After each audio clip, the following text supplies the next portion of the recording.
At the end of our last video, we said we were going to explore the Olympic Peninsula, and we did, just at lightning speed. Between the crowds, the chaos of finding a place to camp, and the rush of summer travel, we knew we weren't going to get the experience we wanted. It's definitely a place we want to return to, but next time with a plan. So we continued our journey south and crossed the Oregon border. Wildfires started popping up across the north and central parts of the state, forcing us to throw out nearly all of our plans. So we set our sights on Crater Lake National Park, hoping for a win. But sometimes Mother Nature has other ideas.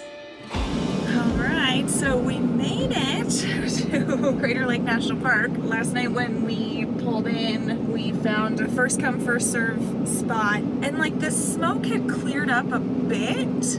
And so we were like, well, let's just get a little work done and go to Crater Lake National Park tomorrow. So that's what we did. And unfortunately, when we woke up this morning, the smoke was way worse. So we're like back into like purple level air quality, which is bad. So we're just gonna drive around. We were gonna book like the Crater Lake tour that you can take a boat like on the actual lake, but I don't think we're gonna do that. I don't actually even know if they have them today. Right, I don't know if they cancel it. They did close the ranger station here at the north entrance because the air quality was so bad. Yeah, which is such a bummer. We've been really looking forward to coming to this national park, but it is what it is, and you have to really roll with the punches. If you have already started RVing, you know that's the case, and if you have not started RVing, then let us be the first to tell you that you really need to just go with the flow sometimes. So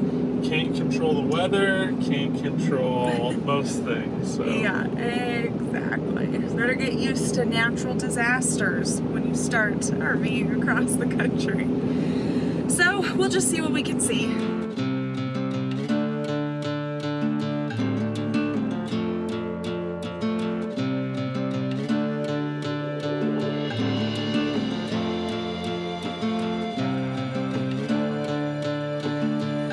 Alright guys, we got our first view of the lake, and it's not looking too great. Not looking too good. It was actually pretty funny, like everyone walking up there to the viewing point was like, beautiful. Yeah, I was telling Ray, I was like, it's a bummer for us, but I feel like it really sucks for a lot of other people. Like, right, like we can come back, you know, we have family on the West Coast. We know we'll eventually like be back in this area. There's a bunch of like RV rentals behind us, and like that really sucks that like your vacation's ruined, but if you base it around this. Right. Yeah, once again, there's not much you can do. You gotta audible, and I feel like when you're on like a vacation, a pre-planned vacation, that's so much harder to do. Yeah. Especially if multiple like family members trying to convince them to go somewhere else or do something different. Yeah, so I think we are changing our plans, and we're not even going to go back to our campground. I think we'll keep heading south, and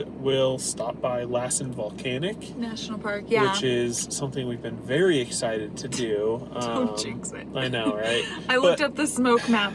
Yeah. And it's not bad over there. Right. Like it's like barely over there, but obviously the wind can shift. Yeah, and the smoke will put a damper on it, but you're not looking for these huge vista views there, I think, as much. Right, that's true. So it's like, you know, we can see the local stuff, but like trying to like look down to the lake, it's just, there's too much smoke in the air. We could see the shape of the Wizard Island out there, and I could see kind of the ripples of the water, but that's not what you come to Crater Lake for. But there's definitely other things to see and do. Yeah. It's just also, it's all hiking, which is not the thing we want to do with bad air quality. Growing up in California, we're very sensitive to well, at least I am. I hate the smell of like forest fires and smoke, and so I'm pretty sensitive to it. So I don't like to be outside in it. So but like now that we've been away, like for years with being in the RV and then now being on the East Coast, I'm remembering how much I hate it. Yeah. All right, let's go.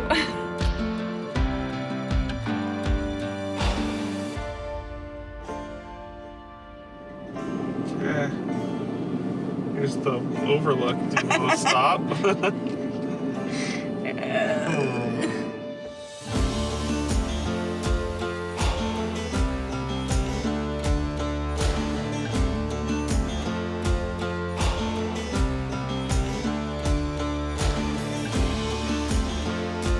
As we left Crater Lake and headed south, the wildfire smoke finally started to clear. We were back on track and ready for whatever adventure came next.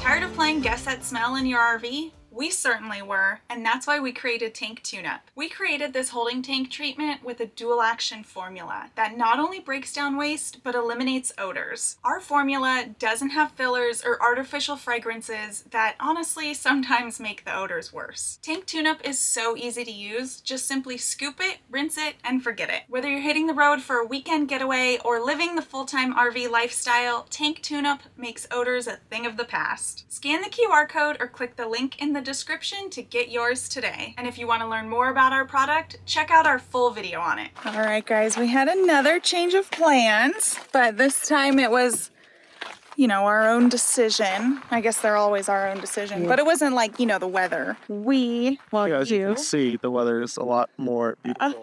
Look at those blue skies. So Jason was doing a little bit of research. Yeah, I was using an app that lets me see like national forest and national park campgrounds, which is discontinued. So I'm not even going to say what it is because you can't even download People it. Can't get it anymore. You either have it and that's great, or that sucks. Sorry. All right. Anyway, I saw this place where there's a national park campground, and I was like, that's weird. Like, what is this? And I look it up, and it's called Lava Beds National Monument, and it's here in California, which we've made it to. And it's so interesting because we've never heard of this place. And I was like, oh, all right, well, like that'll break our drive. And I was like, it looks like they have lava tunnels. That's kind of cool. We'll go do that. And so we get here, and it's kind of like Craters of the Moon-esque with like the lava flows, which we think is like so cool when you're just driving and then you see this big lava flow and you're like, that's weird. So yeah, we stopped in, we got to the visitor center just in time, and they gave us a map of the caves that we can go into that are from easy to moderate to difficult. And they said like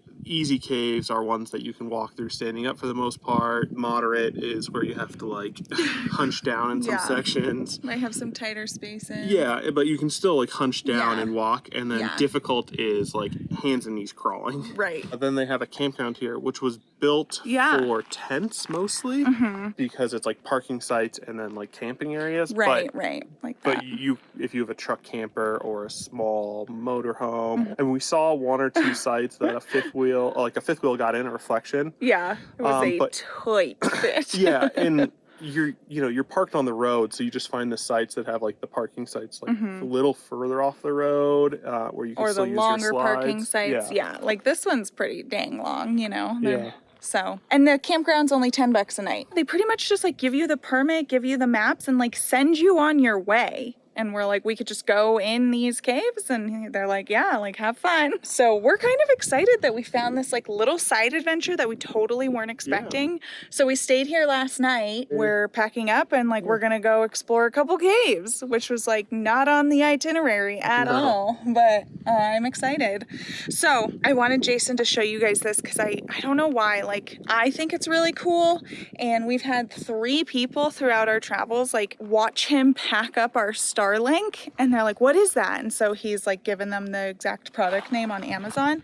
But I know a lot of you guys use Starlink too, so I don't know if you're fighting with the cord, but I wanted Jason to show this like really cool thing he found. Yeah, so this one is called the Cord Pro, and it's available on Amazon.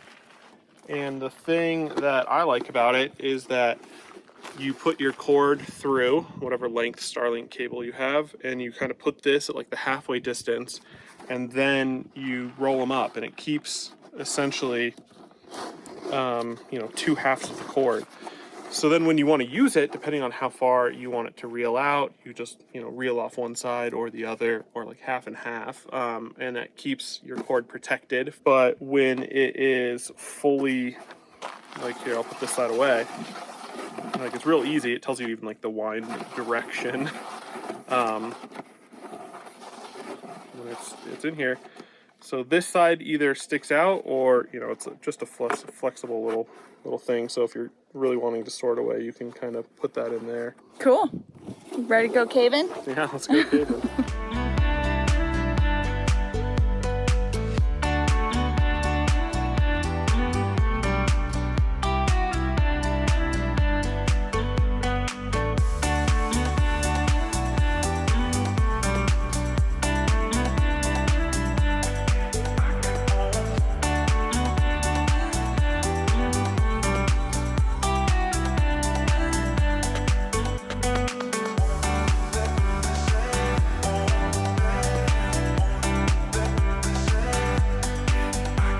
So we just walked through the cave called Mushpot. Yep. And that one was the only paved and lit up one.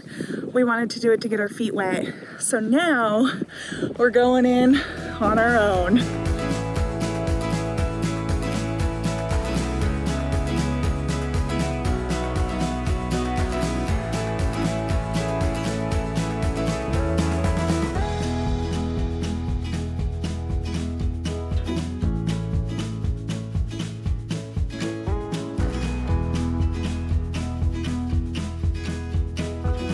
Jason wants to turn my light off so we can see how dark it's in here. Oh my God. Absolute darkness. Oh my God, I hate it. I hate it. Me too. Nope. Nope.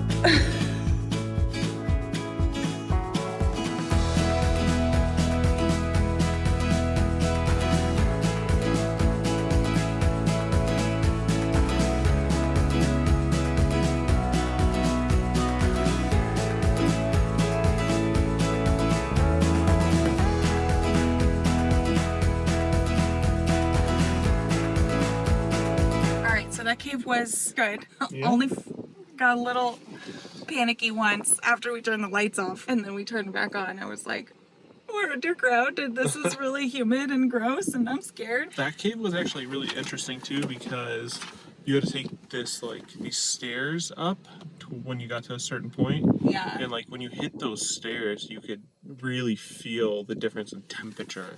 Yeah, you could literally almost find the exact spot in the air where the hot air was sitting and the cool air was underneath. It was really cool. Yeah. So we're gonna hit up Skull Cave next, which I guess since I was gonna read you that scary one, I'll just tell you about Skull Cave too. Also, this is really helpful when you come. They have a description of every cave. Definitely go pick one of these up, and you have to go to the visitor center anyway to pick up cave permit. This will help you decide what you're feeling up to or not. So Skull Cave, it says the wide open feel of this cave makes it an excellent choice for those who do not like tight closed-in spaces. Hello, that's me. It's a remnant of 3 very large lava tubes, one on top of the other. This allows cold winter air to be trapped inside, create a year-round ice floor on the lower level. It's named for the bones of pronghorn, bighorn sheep, and 2 human skeletons discovered inside. So that's kind of cool. Yeah. Anyway, listen to the description of this cave, which we are not going to be doing. So the Catacombs Cave is 6,900 feet long. And it says this very long cave is easily entered but gradually increases in difficulty. It is possible to walk upright for approximately 800 feet to the stairway, after which the ceiling rarely exceeds 3 feet. A few places exist where the ceiling height is less than 12 inches. No thanks. No thanks. Absolutely not. I can't even imagine trying to shove my body through 12 inches. You ready for Skull Cave? Yeah.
So we did Skull Cave, then we did Valentine Cave. Yeah, one last one on the way out.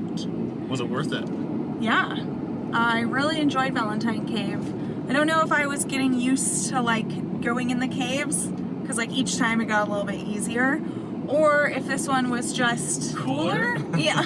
Like, all the caves are really cool, but this one, it says in the little pamphlet here that Valentine Cave was made with a different lava flow than all the other ones. So it's like much smoother walls. It's still rough floor, but it's smoother than the other ones. Like natural smooth. It hasn't broken up yet. Yeah, it reminded us a little bit of some of the ones we went in Hawaii a couple of years ago, those lava tubes. But yeah, and it went pretty far down. Like, I don't actually know how long it's supposed to be. Oh, wow, 1,635 feet. I don't know if we went that far in. It got to the point where like you were really gonna have to crouch for like quite a while to keep going, so we just kind of called it and turned around because I felt like we were already really far in there. And I feel like it wasn't even crouching when you get to your point. For me, it would have been like hands and knees. Crawling. Yeah, there's like that fine line of when you're crouching and then like you have to lean forward more, so you're like, I might as well just crawl. Yeah. This is like such a good find. I'm so glad you like stumbled across this campground and we stayed here, and this is like a really cool thing that I think we'll be telling people about, that they need to come do, like as they're going between these two national parks. And it's so funny too, because you know we grew up in California, but never learned about this area, never knew about it, never traveled up here. It's kind of like no man's land between Oregon and Northern California, and I mean we've always taken the 5 up, like the main lifeblood artery. So I like that. I like the truck camper enables us to take roads that we never have. I know. I love it too. Without being afraid. I'm sure we could have taken the trailer through here, but I mean, it's also given us the access to like not stress out about the campground and like, because we know, okay, we can fit into like a parking spot, so we're not stressing out of like, do we have to try and fit a 42-foot fifth wheel? We are now headed to Lassen Volcanic National Park, and I feel like this was a great little taster into a little volcano vibe. And going from Crater Lake to this to now Lassen Volcanic. Doing a whole little volcano part of our trip. I love it. We're saying goodbye to Lava Beds National Monument and making our way to Lassen Volcanic National Park because our obsession with lava is erupting into a full-blown adventure. Subscribe so you don't miss what bubbles up next.